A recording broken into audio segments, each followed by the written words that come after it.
Greetings everyone and welcome back to another video of Inquisitive Thinking. I hope whichever part of the world you are in, you're having a wonderful day.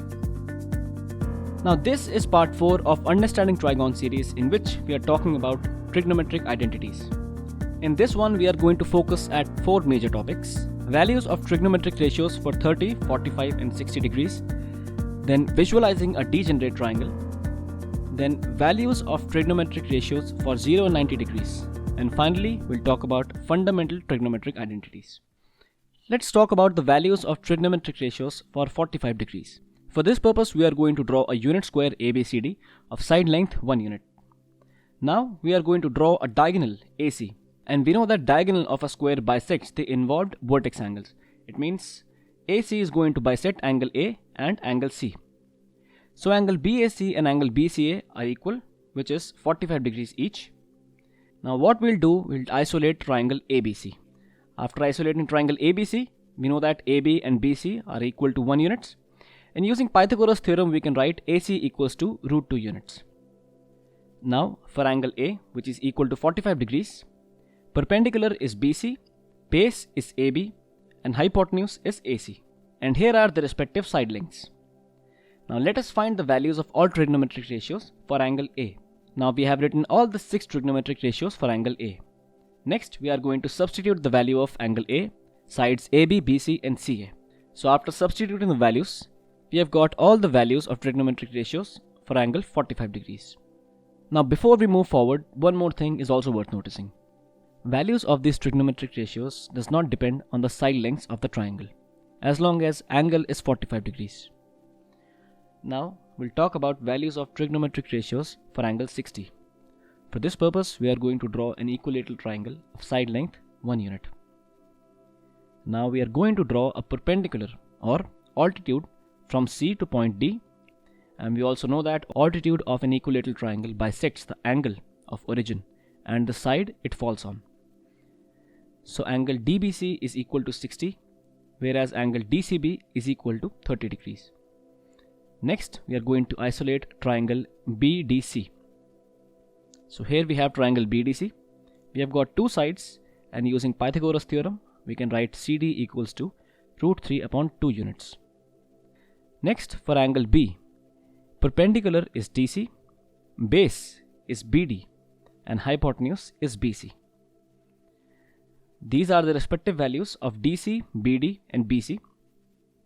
Now let us find the values of all trigonometric ratios for angle B. So here we have written all the 6 trigonometric ratios for angle B.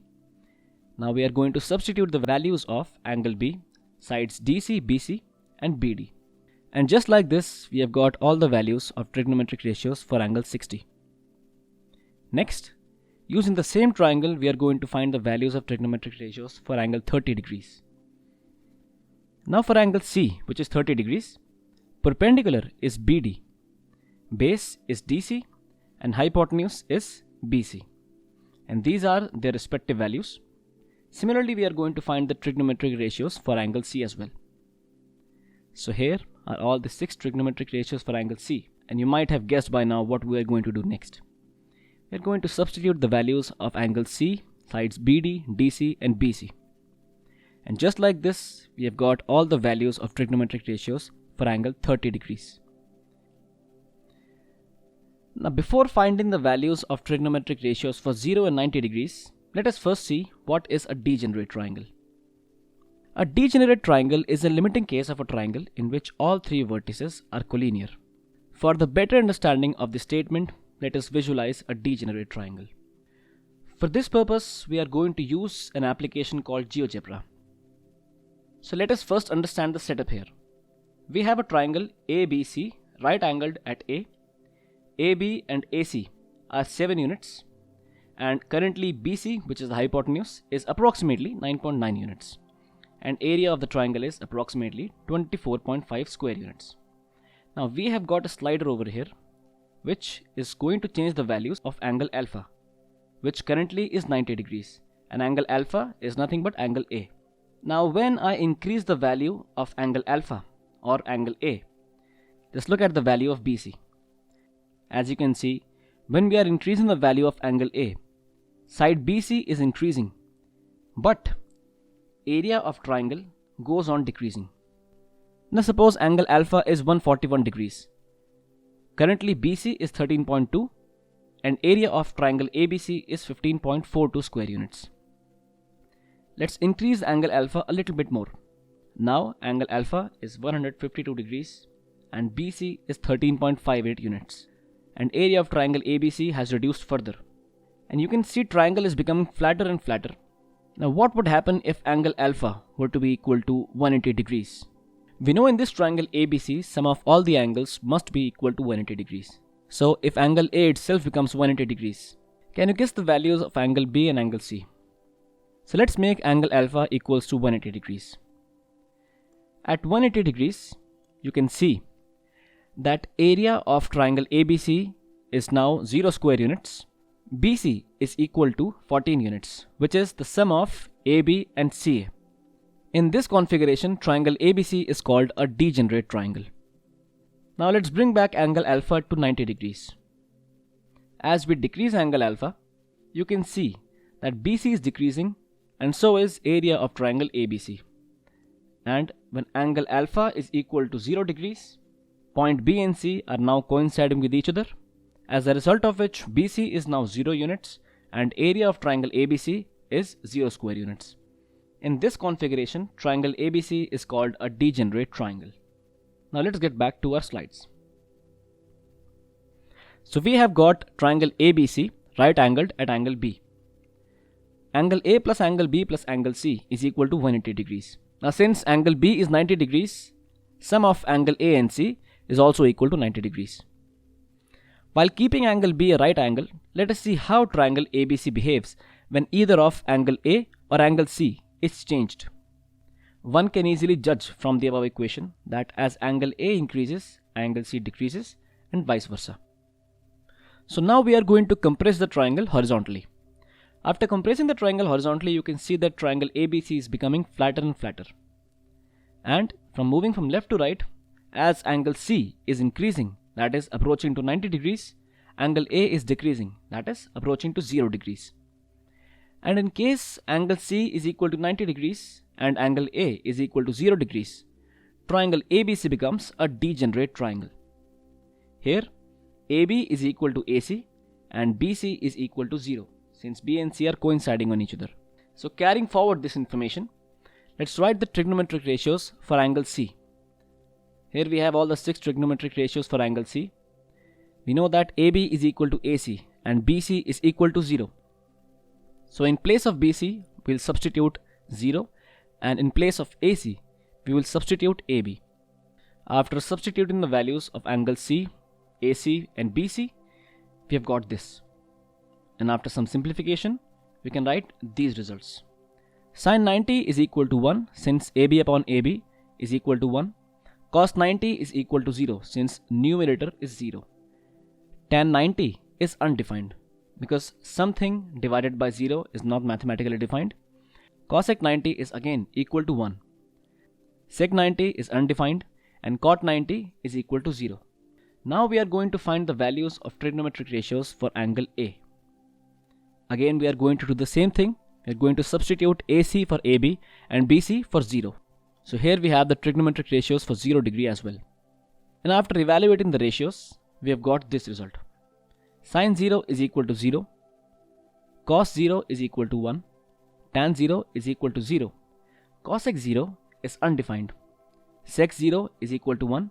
And cot 0 degree is again undefined. Now instead of compressing it horizontally, let us compress it vertically. And as we compress the triangle vertically, AB starts reducing. From moving from left to right, as angle A is increasing, that is approaching to 90 degrees, angle C is decreasing, that is approaching to 0 degrees. Now when angle A is equal to 90 and angle C is equal to 0, triangle ABC again becomes a degenerate triangle. Here AC is equal to BC whereas AB is equal to 0, since A and B point are coinciding with each other. Now even using these results, we'll get the same values of trigonometric ratios for 0 degrees and 90 degrees. This is an exercise which I'm going to leave for you guys. So here is a small table of values of trigonometric ratios for 0, 30, 45, 60 and 90 degrees. And you can see cosec 0 is not defined. Similarly, cot 0 is not defined. Tan 90 is not defined and sec 90 is not defined. Now let's move towards trigonometric identities. Identities are those equations which equate two mathematical expressions which might contain some variables, such that both expressions produce same value for all variables within a certain valid range. For example, a plus b whole squared is equal to a squared plus 2ab plus b squared. And here a and b can be any real number. So here we are going to talk about following trigonometric identities. First, reciprocal identities. Second, quotient identities. Third, Pythagorean identities. And fourth, cofunction identities. We'll first talk about reciprocal identities. Cosec theta is equal to 1 upon sin theta. Now since we are only talking about acute angles and 0 and 90 degrees including, let us see for which values of theta this identity holds true. Theta varies from 0 to 90 degrees, including 90 degree but excluding 0 degree. Because when theta is equal to 0 degrees, cosec theta is not defined. Next identity is sec theta is equal to 1 upon cos theta. Here theta can be any value from 0 to 90, including 0 degrees but excluding 90 degrees. Because at theta equals to 90 degrees, cos 90 is equal to 0 and sec 90 is not defined. Next is cot theta, which is 1 upon tan theta. Here theta can assume any value between 0 to 90 degrees, including 90 but excluding 0. Because at theta equals 0, cot theta is not defined. Next, we'll talk about quotient identities. Here we have tan theta is equal to sin theta upon cos theta. Now this identity holds true for the values of theta between 0 to 90 degrees, including 0 but excluding 90. Next identity is cot theta equals cos upon sin theta. Now the valid range of theta for this particular identity is 0 to 90 degrees, including 90 degrees but excluding 0 degrees. Next are Pythagorean identities. First identity is sin squared theta plus cos squared theta is equal to 1. This holds true for all the values between 0 to 90 degrees, including 0 and 90 degrees. Next one is 1 plus cot squared theta is equal to cosec squared theta. Here the valid range of theta is between 0 to 90 degrees, that is any acute angle including 90 degrees and also 90 degrees but excluding 0 degrees. And third, tan squared theta plus 1 is equal to sec squared theta. And this is the valid range of theta for this particular identity. Because at theta equals to 90 degrees, neither tan nor sec is defined. Now if you don't want to remember these three identities, you can just remember the first identity, and just by dividing first identity with cos squared theta on both sides, you can obtain the third identity, and by dividing the first identity with sin squared theta on both sides, you can obtain the second identity. Do one thing, pick up a pen and paper and do this activity right now and see if you get second and third identity using first identity. Now we'll talk about the cofunction identities. But first, let's talk about the trigonometric ratios of complementary angles. Here again we are going to use a right angle triangle ABC, right angled at B. When sum of two angles is equal to one right angle, that is 90 degrees, then those two angles are said to be complementary angles. So we know that sum of all three angles A, B and C is equal to 180 degrees because of angle sum property of triangle. Since we know that angle B is equal to 90 degrees, sum of angle A and angle C is equal to 90 degrees. As a result of which we call angle A and angle C complementary angles. So we'll write this information and use it afterwards. So we have got all three sides of this triangle, BC, AB and AC. For angle A, BC is the perpendicular, whereas for angle C, BC is the base. For angle A, AB is the base, and for angle C, AB is the perpendicular. Whereas AC is hypotenuse for angle A as well as for angle C. Let us carry forward this information because now we are going to use it. So we have established the perpendicular bases and hypotenuses for angle A and angle C. We can write their corresponding trigonometric ratios. So sin A is equal to BC upon AC. But BC upon AC is also equal to cos C. Now if you want to check, make sure to use this information. Cos A is equal to AB upon AC, which is also equal to sin C. Tan A is equal to BC upon AB, which is equal to cot C. And cosec A is equal to sec C, and sec A is equal to cosec C. So let us remove all these ratios and we can write sin A equals cos C, cos A equals sin C, tan A equals cot C, cosec A equals sec C, and sec A equal cosec C. We already know that sum of angle A and C is equal to 90. So we can substitute the value of angle C, or we can substitute angle C and write it as 90 minus angle A. So here we have sin A equals cos 90 minus A, cos A equals sin 90 minus A, and similarly for tan A, cosec A, and sec A. Now let's come back to the cofunctional identities. If angle A and angle C are complementary angles, then the following identities hold true. So here we have 5 identities which only involves angle A. Sin 90 minus A can be transformed and written as cos A. Similarly for cos 90 minus A, tan 90 minus A, sec 90 minus A, and cosec 90 minus A. Now instead of expressing these identities in angle A, we can express the same identities in terms of angle C. You just have to do the appropriate substitution. So guys, just like this, we have concluded part 4 of Understanding Trigon series. If you have liked this video, make sure to give it a thumbs up. Subscribe to Inquisitive Thinking for more future content like this. We are going to introduce part 5 in 2021, in which we'll talk about analytical trigonometry, which we have already mentioned in part 3. So guys, stay safe, stay healthy, and most importantly, stay inquisitive. And I'll see you in the next one.